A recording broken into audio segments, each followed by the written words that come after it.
അപ്പൊ ഇന്ന് ഉണ്ടാക്കുന്നത് അടിപൊളി ഷേക്കാണ്. അപ്പൊ നമുക്ക് നേരെ നെല്ലിലേക്ക് വരും. അപ്പൊ നമ്മളത് ആവശ്യത്തിനുള്ള നമ്മൾ റംബൂട്ടാൻ എടുത്തിട്ടുണ്ട്. ഇതിന്റെ തൊലിയെ കളഞ്ഞ് നമുക്ക് എടുക്കാം. ഇത് ഇനിയിപ്പോ ചെറിയ ചെറിയ പീസായിട്ട് കട്ട് ചെയ്തെടുക്കാം. അതിന്റെ കാ നമുക്ക് മാറ്റിക്കളയാം. ഓരോന്നായിട്ട് കട്ട് ചെയ്തെടുക്കാം. അപ്പൊ നമ്മളത് എല്ലാം കട്ട് ചെയ്ത് കഴിഞ്ഞിട്ടുണ്ടോ. ഇനി നമ്മളെ ജാറിലേക്ക് ഇട്ട് കൊടുക്കാം.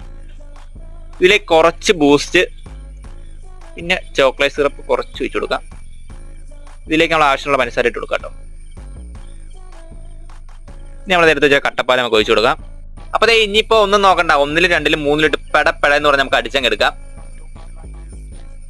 അപ്പൊ ഇത്രേ ഉള്ളൂ റംബൂട്ടാൻ ഷേക്ക് റെഡി ആയിട്ടുണ്ട്. ഇനിയിപ്പോ നമ്മൾ ഗ്ലാസ്സിലേക്ക് കുറച്ച് ഡെക്കറേഷൻ പരിപാടിയൊക്കെ ചെയ്ത് കഴിഞ്ഞിട്ട് നമ്മൾ ഷേക്ക് അങ്ങ് ഒഴിച്ചു കൊടുക്കാം കേട്ടോ.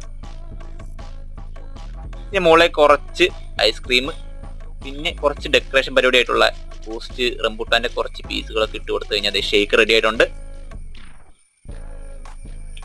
അപ്പൊ നമ്മളത് റംബൂട്ടാൻ അതിലുള്ള ഷേക്ക് ഇവിടെ നമ്മളത് എല്ലാം